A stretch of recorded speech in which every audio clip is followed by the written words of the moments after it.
आज हमारा चैप्टर है वृत्त। क्या? सर्किल। लुक एट हियर, वृत्त, सर्किल। तो सर्किल के विषय में हम लोग पढ़ेंगे, देखेंगे, सीखेंगे पूरा कि सर्किल होता क्या है और इसमें इसके पार्ट कौन कौन से होते हैं, इसमें जो त्रिज्या होती है, व्यास होता है, परिधि होती है, उसमें क्या संबंध होता है, इसका क्षेत्रफल कैसे निकालते हैं, संपूर्ण जानकारी इस वीडियो में मिलेगा। तो देखते हैं सर्किल होता क्या है।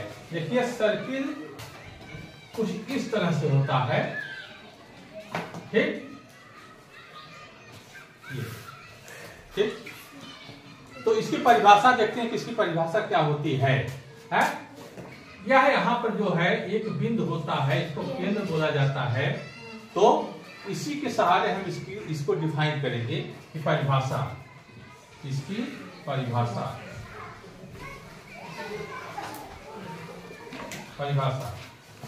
पहली बात ये जान लीजिए कि सर्किल जो होता है एक द्विआयामी आकृति होती है। द्विआयामी का मतलब होता है इसमें लंबाई और चौड़ाई होता है। जो थ्री डायमेंशनल होते हैं त्रिविमीय होता है। इसमें तीन बीमा होती है, एक लंबाई होता है, चौड़ाई होता है, एक ऊंचाई होता है। लेकिन इसमें केवल दो बीमाएं होती हैं, लंबाई और चौड़ाई। तो सबसे पहले हम लिख लेंगे कि यह एक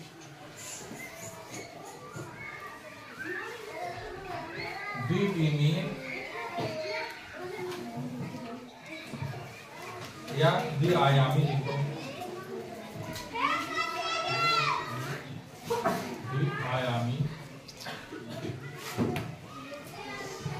आकृति है। यह एक द्विआयामी आकृति है, ठीक है। यह एक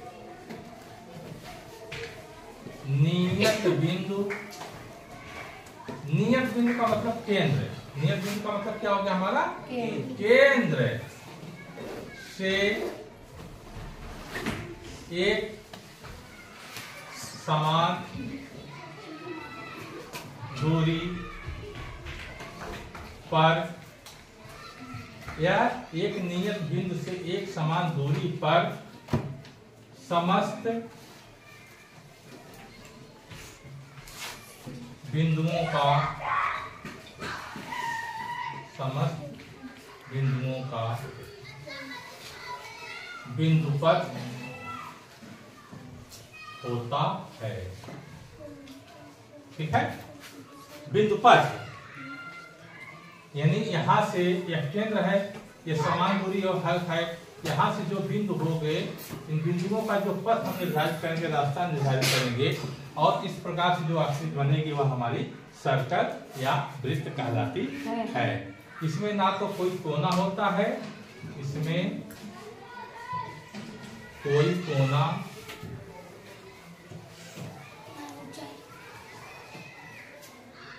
और न ही कोई,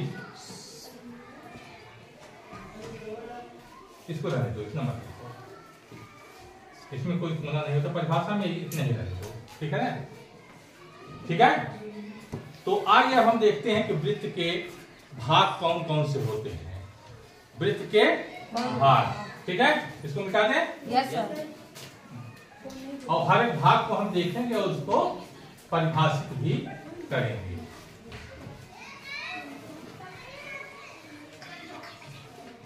वृत्त के भाग, ठीक है। वृत्त के भाग कौन कौन से होते हैं, एक एक की परिभाषा देखेंगे और यहाँ पर वह कौन सा चीज है उसको इंगित हम करेंगे। जैसे केंद्र होता है, केंद्र क्या है, यही जान लो कि यह वृत्त है, उसका यही केंद्र है, या केंद्र कहलाता है, ठीक है। अर्थात कि वह नियत बिंदु जिससे वृत्त के सभी बिंदु समान दूरी पर होते हैं, केंद्र कहलाता है। समान दूरी पर जो बिंदुपथ होता है उसी को वृत्त कहा जाता था वृत्त की परिभाषा में ना। तो यह समान दूरी पर जिससे जिस बिंदु से जिस नियत बिंदु से समान दूरी पर है वही कहलाता है केंद्र। इसी नियत बिंदु से है ना समान दूरी पर ये सब, इसी को कहते हैं केंद्र। वृत्त के बिल्कुल मध्य का बिंदु होता है केंद्र। ठीक। परिधि क्या होती है? वृत्त का जो है बाहरी घेरा या सीमा को ही परिधि कहा जाता है। सर्कमफेरेंस की ये जो नहीं देख रहे हो ये चीज यही इसकी क्या है? परिधि है। यहाँ लिख देते हैं यह क्या है? इसकी परिधि है। यही चीज ये ठीक है, इसकी क्या है? परिधि है। यही बाहरी घेरा इसकी और सीमा, इसी को कहते हैं परिधि। यह परिधि की परिभाषा है कि वृत्त के बाहरी घेरा या सीमा को परिधि कहते हैं। त्रिज्या, त्रिज्या देख रहे हो? केंद्र से वृत्त की परिधि तक की दूरी, यह हमारा केंद्र है, ठीक है, यह वृत्त की परिधि है। यहाँ से यहाँ तक की जो दूरी हमारी होती है इसी को हम त्रिज्या कहते हैं। ये देखो ये केंद्र है, ये परिधि है, परिधि तक की दूरी। यहाँ पर मान लीजिए O है, यह पॉइंट मान लीजिए P है, तो यह इस वृत्त का त्रिज्या जो है OP हो जाएगा या PO। क्या हो जाएगा? OP या PO। तो हमारी हो गई त्रिज्या। ठीक। अब व्यास क्या कहलाता है? व्यास किसे कहते हैं? व्यास जो होता है वृत्त को दो बराबर भागों में बांटता है, समझ रहे हो?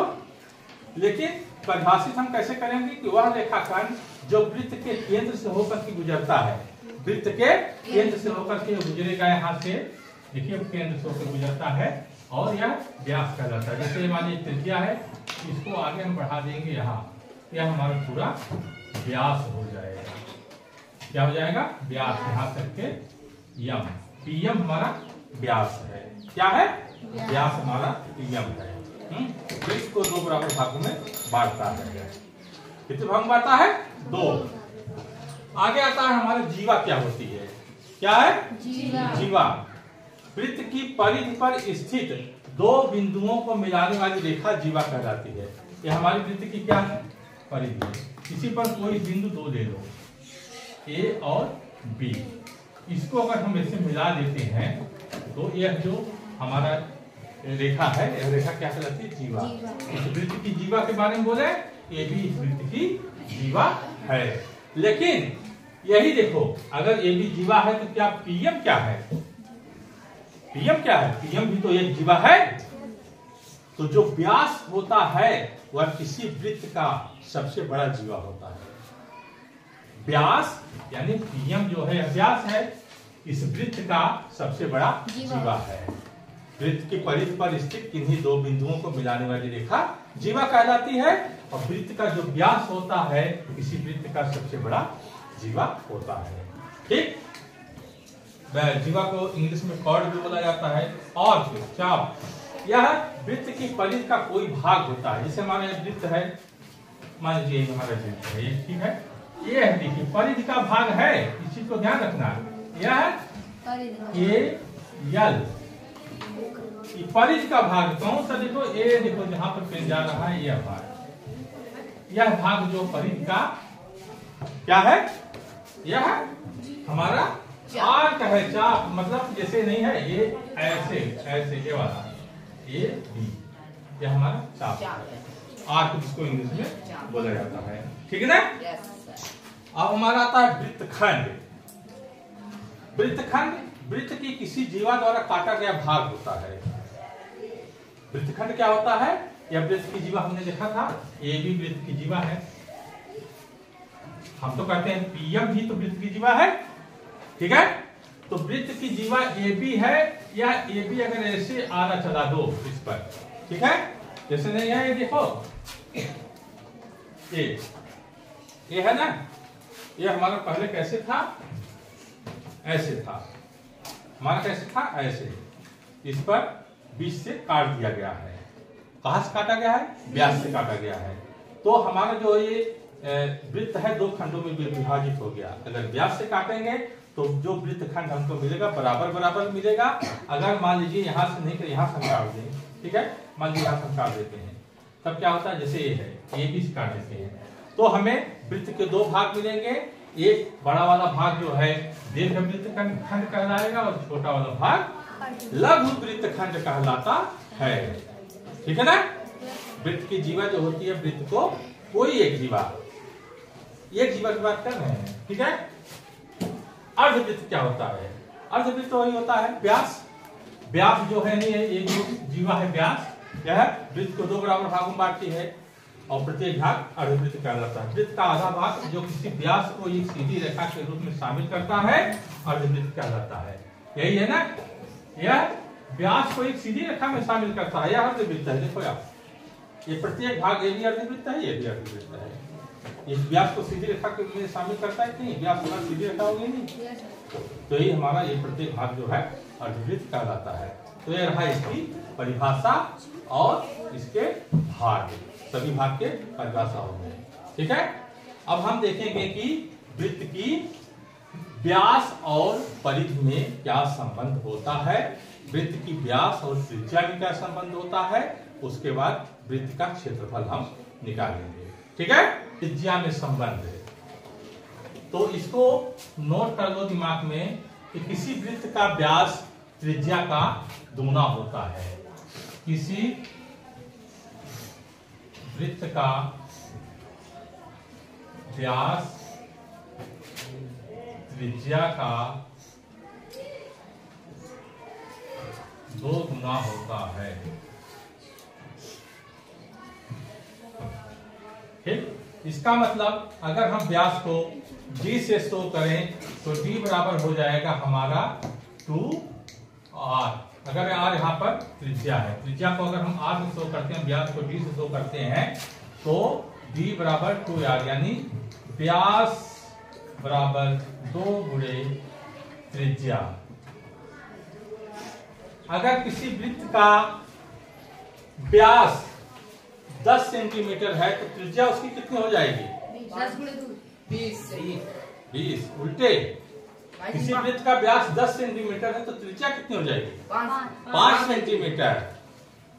किसी वृत्त का व्यास त्रिज्या 15 सेंटीमीटर है तो उसका व्यास कितना हो जाएगा? 30। 15 गुना 30 हो जाएगा। तो यह वृत्त के व्यास और त्रिज्या का संबंध होता है। आगे हम देखते हैं कि वृत्त की परिधि और व्यास में क्या संबंध होता है। वृत्त की परिधि और व्यास में संबंध। यह वृत्त की परिधि और व्यास किसी भी वृत्त के लिए है, किसी भी वृत्त के लिए है। मतलब कि अगर किसी भी वृत्त की परिधि को नाप लीजिए और उसमें व्यास से भाग दे दीजिए तो इसका मान आता है 22/7। क्लियर? Yes sir. कोई भी वृत्त हो, बड़ा हो छोटा हो, इसकी जो भी परिधि है, परिधि को हम नाप लीजिए। ठीक। और उसके व्यास को हम नाप लीजिए और दोनों से भाग दे दोगे तो हमेशा 22/7 ही आता है। और 22/7 हमारा क्या है? यह कौन सी संख्या, परिमेय है कि अपरिमेय? अच्छा, साथ में क्या पढ़े हो? परिमेय संख्या है। क्या है? परिमेय संख्या होती है। यह एक परिमेय संख्या होती है, क्योंकि यही ना किसी संख्या को जो p अपन q के रूप में लिखते हैं, q0 नहीं होना चाहिए। और इसका मान जो आता है, सबसे पहले हमारे गणितज्ञ जो है आर्यभट्ट ने ज्ञात किया था इस चीज को, है। और इसका मान जो है 3.1416 तक मतलब कर दिए हैं, इतना होता है, 3.1416 होता है। ठीक है। तो ये जो होता है मान 3.1416, आज कंप्यूटर की दुनिया में 5 लाख अंक तक शुद्ध मान ज्ञात किया जा चुका है। 5 लाख तक। लेकिन हम लोग अभी इतना ही जानते हैं, इतना पढ़ते हैं। 20 अंक तक ज्ञात किया जा चुका है कि 20 अंक तक क्या होता है। इसका मान जो है 20 अंक तक होता है, लिख दे रहे हैं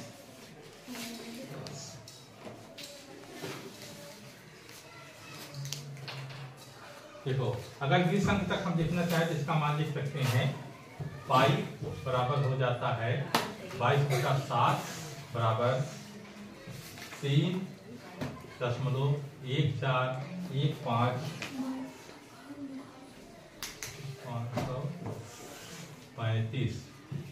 बहुत लंबा है, लिख दे रहे हैं, इसकी जरूरत नहीं पड़ती।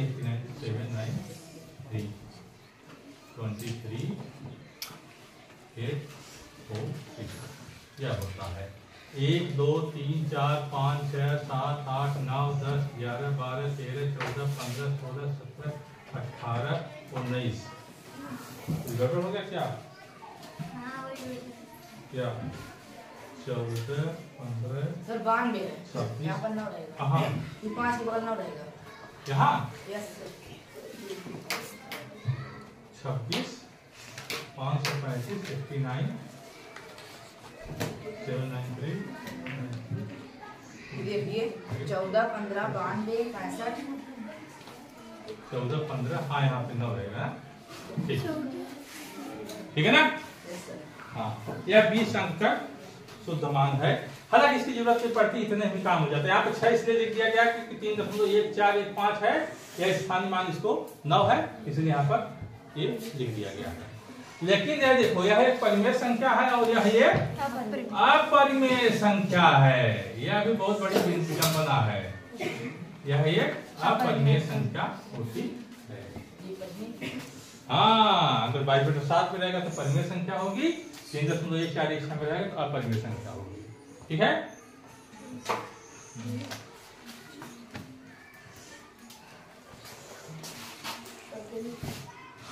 वृत्त की किसी वृत्त की परिधि हम कैसे ज्ञात करेंगे? ठीक है, हम जानते हैं किसी वृत्त की परिधि और व्यास में क्या संबंध होता है। परिधि बटा व्यास बराबर 22/7 होता है, जिसको हम पाई कहते हैं, जिसको हम पाई कहते हैं, और इसका मान 3.1416 होता है। इसी से हम वृत्त की परिधि निकालेंगे। तो यहां से अगर हम कहें कि परिधि बटा व्यास बराबर हो जाएगा पाई, तो अगर यहां से हम गुणा कर देंगे तो तिर्यक गुणा करने पर परिधि गुणा बराबर हो जाएगा पाई गुणे व्यास।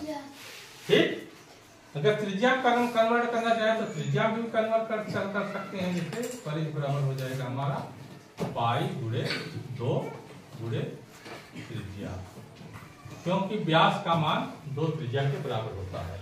तो यहाँ पर हम परिधि को क्या देखते हैं, या करके लिख देते हैं या परिधि बराबर 2 पाई r, क्यों यहाँ पर r त्रिज्या है। यह फार्मूला मान निकल के आया, इसको याद रखेंगे। सभी सवाल इसी से हल होते हैं, जितने भी आएंगे व्यास त्रिज्या और परिधि से संबंधित परिधि बराबर 2 पाई r होता है। किसी वृत्त का क्षेत्रफल क्या होता है, क्षेत्रफल हम कैसे निकालते हैं? तो मान लीजिए एक हम वृत्त लेते हैं, ठीक है, और इसको जो है कई पार्ट में डिवाइड कर देते हैं ऐसे व्यास द्वारा। ठीक है, जैसे ये है हमारा, ये है देखो, ठीक है ना, इसको कई पार्ट में डिवाइड किया गया है, डिवाइड किया गया है ना, देखो ये सब पार्ट, ये देखो जी यहाँ पे क्या निकाल कई पार्ट में डिवाइड किया गया है ना यार। ये देखो जैसे ऐसे ये दिख रहा है ना, ऐसे हम इसको कई पार्ट में डिवाइड कर देते हैं। ठीक, अब ध्यान देना एक चीज यहाँ पर कि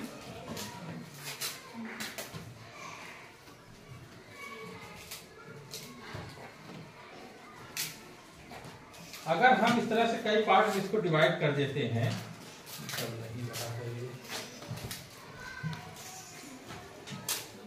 ये निकला, ठीक है, ये देखिए इसका हमने त्रिज्यखंड निकाल दिया, और इसको हम इस तरह से कुछ बनाते हैं। जैसे भाग 1 है, ठीक है, देख लो ध्यान से, ये भाग 1 हमारा कैसे है, ये ऐसे करके ऐसे है, ऐसे है ना, 1 नंबर भाग, एक भाग यह देखो ऐसे करके है ना, ये देखो पार्ट देख लो ध्यान से, ये पार्ट ऐसे करके है ना। अब इसका 2 नंबर भाग हम निकाल करके इसका जो केंद्र वाला सिरा था यहाँ पर ले जाते हैं और ये वाला सिरा यहाँ पर लेकर के आते हैं, ऐसे थोड़ा सा पतला कर देते हैं। ये था, अब इसको हम ऐसे करके लाते हैं, देख रहे हो। फिर तीसरा भाग ऐसे हम लाते हैं, तो चौथा भाग ऐसे लाते हैं, देखो ऐसे ऐसे ऐसे ऐसे एंड सो ऑन, 2 3 4, देख रहे हो। ये है ना ऐसे।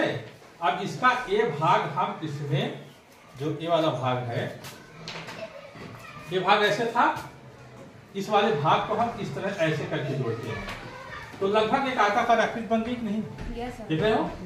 ऐसे और भी जोड़ते चले जाएंगे, तीसरा चौथा पांचवा, बात समझ आ गई। इसी तरह से हम जोड़ते चले जाएंगे, एक लगभग आयत का आकृति हमको मिल जाता है, मिलता है ना। हाँ, तो इस प्रकार से हम देखते हैं कि यह एक आयत का रूप ले लेता है, ऐसे ऐसे करते चले जाते हैं, ऐसे ऐसे फिर ऐसे करते, देख रहे हैं ना, ऐसे 1 नंबर 2 नंबर 3 नंबर 4 नंबर 5 6 7 8। देखो उल्टा करके लगाएंगे, एक सीधा लगाएंगे एक उल्टा लगाएंगे, उलट करके अभी लगाया था ना, तो इसको सीधा लगाया, इसको उलट उलट कर लगा दिया, इसको सीधा लगाया, इसको उलट करके, इस तरह से सब जोड़ते चले जाएंगे। तो हमारे इस वृत्त का क्षेत्रफल क्या हो जाएगा, इसी आयत का क्षेत्रफल, समझ रहे नहीं। इस हमारे क्या वृत्त का क्षेत्रफल क्या हो जाएगा, इसी आयत का क्षेत्रफल। और हम जानते हैं आयत का क्षेत्रफल होता है लंबाई गुणे चौड़ाई, ठीक है। आयत का क्षेत्रफल क्या होता है, लंबाई गुणे चौड़ाई, क्लियर। अब एक चीज बताओ, इसमें लंबाई क्या है चौड़ाई क्या है, ये वाला भाग हमारा क्या आएगा, लंबाई आएगा, ये भाग हमारा चौड़ाई आएगा। तो चौड़ाई तो हमको क्लियर है कि यहाँ से यहाँ तक चौड़ाई है, इसका मान क्या होता है, त्रिज्या होती है। त्रिज्या हमारा कितना हो जाएगा, r हो जाएगा, समझ रहे हो, समझ रहे नहीं। तो यहाँ पर हमारी त्रिज्या क्या हो जाएगा, r हो जाएगा। लेकिन इसकी लंबाई हमारी क्या हो जाएगी, यहाँ से यहाँ तक की लंबाई पूरी, ये यहाँ से यहाँ तक पूरी लंबाई जो आएगी, ये वाली लंबाई, चौड़ाई त्रिज्या हो जाएगी। लंबाई कितनी हो जाएगी बताओ, कौन बताएगा। लंबाई इसकी परिधि भी तो कवर कर रहा है, परिधि कवर कर रहा है कि नहीं। लेकिन एक के बाद एक लगाया गया है, इसीलिए यह खत्म होते होते होते क्या हमारा आ जाएगा एक तरफ का भाग आधी परिधि। परिधि का आधा भाग की तो आएगा, आधा भाग इधर चला जाएगा ना, है? तो यहाँ पर क्या हो जाएगा, परिधि का आधा भाग क्या हो जाएगा हमारा 1/2 परिधि, समझ रहे हैं ना। 1/2 परिधि होता है, हो जाएगा। तो और परिधि का हमारा क्या सूत्र होता है, अगर त्रिज्या बदले तो 2πr होता है, परिधि बराबर 2πr होता है ना। अभी हमने निकाला गुणे r बराबर, यहाँ से 2 कट गया, पाई गुणे r बराबर हो जाएगा πr²। किसी वृत्त का क्षेत्रफल, किसी वृत्त का क्षेत्रफल हमारा निकल करके आया πr²।